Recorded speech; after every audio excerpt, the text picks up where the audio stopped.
अगर आपकी डिलीवरी अगस्त, सितंबर या अक्टूबर में होने वाली है तो 5 ऐसी बातें आज मैं आपको बताने वाली हूँ जो हर माँ को पता होनी चाहिए, नहीं तो डिलीवरी के तुरंत बाद माँ और नवजात शिशु को समस्याएं हो सकती हैं। तो जानने के लिए वीडियो को एंड तक ज़रूर देखिएगा। चैनल पर अगर आप नए हैं तो सब्सक्राइब कर दीजिएगा और वीडियो पसंद आए तो लाइक शेयर ज़रूर करिएगा।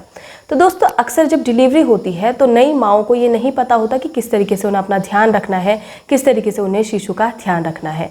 लेकिन डिलीवरी से पहले भी आपको कुछ बातों का ध्यान रखना होता है ताकि जब शिशु का जन्म हो तो उसके बाद शिशु अच्छे से आपके साथ घुल मिल सके, उसे किसी भी तरीके की समस्या ना हो। तो सबसे पहली बात आपको ये ध्यान में रखनी है कि निपल्स पर आपको गौर करना है। कई बार निपल्स गर्भवती महिलाओं के अंदर की ओर धंसे हुए रहते हैं और डिलीवरी के बाद जब शिशु को फीड करवाती हैं तो शिशु अच्छे से दूध नहीं पी पाता, जिसकी वजह से शिशु भूखा रह जाता है और वो बार बार रोता है और इससे आपको भी परेशानी हो सकती है, क्योंकि आप नई माँ बनी होती हैं और कहीं ना कहीं आपके अंदर बहुत ज़्यादा वीकनेस रहती है। इसलिए डिलीवरी के 1 या 2 महीने पहले से ही आपको निपल्स पर गौर करना है। अगर निपल्स अंदर की ओर धंसे हुए हैं तो आपको अपना थंब और फिंगर के यूज से उन्हें धीरे धीरे बाहर की ओर खींचना है। इससे निपल्स का आकार भी बढ़ता है और निपल्स बाहर की ओर निकलते हैं और जब शिशु का जन्म होता है तो शिशु अच्छे से दूध पी पाता है, क्योंकि निपल्स को अच्छे से होल्ड कर पाता है। दूसरी बात ये ध्यान में रखिएगा कि प्रेगनेंसी के दौरान कई बार आपने निपल्स पर यह देखा होगा कि छोटे छोटे दाने निकल जाते हैं, साथ ही एक व्हाइट कलर की लेयर जम जाती है जिसे फंगस कहा जाता है।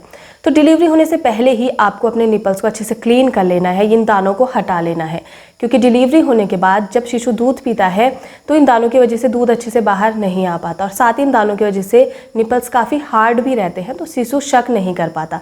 साथ ही अगर उस पर वाइट कलर की लेयर है तो ये फंगस होता है और ये जब शिशु दूध पीता है तो शिशु के मुंह के जरिए उसके पेट में चले जाते हैं, जिसकी वजह से नवजात शिशु को इन्फेक्शन हो जाता है। तो इस समस्या से बचने के लिए आपको निपल्स को अच्छे से क्लीन रखना है और ये फंगस आपको अच्छे से हटा लेना है। तीसरी बात ये ध्यान में रखिएगा कि इन महीनों में जो अगस्त, सितंबर, अक्टूबर का टाइम है, इसमें कभी ठंड लगती है तो कभी गर्म लगती है। लेकिन आपको इस गलतफहमी में बिल्कुल भी नहीं रहना है कि गर्मी का मौसम है तो आपको गर्म कपड़े नहीं पहनने हैं। हल्के फुल्के गर्म कपड़े आप अपने पास ज़रूर रख लें, साथ ही बच्चे के लिए भी आपको हल्के फुल्के गर्म कपड़े ज़रूर रख लेने हैं। और इस बात का ध्यान रखना कि डिलीवरी के बाद आपको हल्की सी झंझनाहट वाली ठंड लग सकती है या किसी टाइम आपको बहुत ज़्यादा गर्मी भी लग सकती है। तो इसे लेकर आप बिल्कुल भी घबराएं नहीं, क्योंकि ये नॉर्मल है डिलीवरी के बाद, क्योंकि इस दौरान हार्मोनल जो इनबैलेंस हुआ रहता है प्रेगनेंसी के दौरान वो कहीं ना कहीं लेवल पर आ रहा होता है, जिसकी वजह से झंझनाहट वाली ठंड लगती है और ये बिल्कुल नॉर्मल है। चौथी बात ये ध्यान रखें कि डिलीवरी के बाद अगर आप रिलेशन बना रही हैं, यानी कि संबंध अगर आप बना रही हैं, तो इस गलतफहमी में आप बिल्कुल भी ना रहें कि आप अब कंसीव नहीं करेंगी। कई बार ये देखा गया है कि डिलीवरी के बाद जब आप संबंध बनाती हैं तो उसके बाद आप दोबारा कंसीव कर लेती हैं और आपको तब तक पता नहीं चलता जब तक कि 3 से 4 महीने निकल जाते हैं। उसके बाद जब आप डॉक्टर के पास जाती हैं तब आपको पता चलता है कि आपने दोबारा से कंसीव कर लिया है और ये समय आपकी बॉडी जो है काफ़ी ज़्यादा वीक रहती है और ऐसे में आपको काफ़ी प्रॉब्लम्स हो सकती हैं।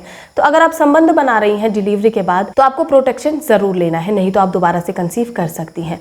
पांचवी और अंतिम बात आपको विशेष तौर पर ध्यान रखनी है कि डिलीवरी के बाद आप कुछ भी उल्टा सीधा ना खाएं, यानी कि ठंडी चीज़ें आपको बिल्कुल नहीं खानी है, फास्ट फूड वगैरह आपको नहीं खाना है।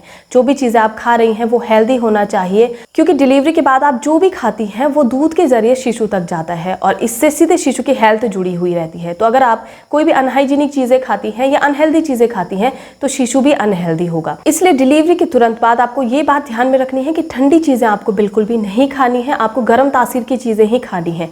जैसे कि आपको कहा जाता है अजवाइन का पानी आपको पीना है और ये जो मौसम है ये ठंड गर्म का मौसम है, तो ऐसे में आप अजवाइन का पानी पी सकती हैं। साथ ही आप ड्राई फ्रूट्स अच्छी मात्रा में खाइए, आप दूध अच्छी मात्रा में पीजिए, इससे मिल्क अच्छे से प्रोड्यूस होगा और बच्चे का पेट भी भरेगा, उसे दूध अच्छे से मिलेगा, साथ ही न्यूट्रिएंट्स भी उसे अच्छे से मिलेंगे, तो इससे बच्चे की ग्रोथ भी जुड़ी हुई रहती है। तो इन कुछ बातों का आपको ध्यान रखना है अपनी डिलीवरी के बाद के लिए, और अभी से अगर आप प्रिपेयर रहेंगी तो डिलीवरी के बाद आपको भी कोई समस्या नहीं होगी और नवजात शिशु को भी कोई समस्या नहीं होगी और नवजात शिशु स्वस्थ रहेगा, जिससे आपका मन भी शांत रहेगा। तो उम्मीद करती हूँ जानकारी आपको पसंद आई होगी। वीडियो अगर आपको पसंद आई है तो लाइक शेयर ज़रूर करिएगा। धन्यवाद।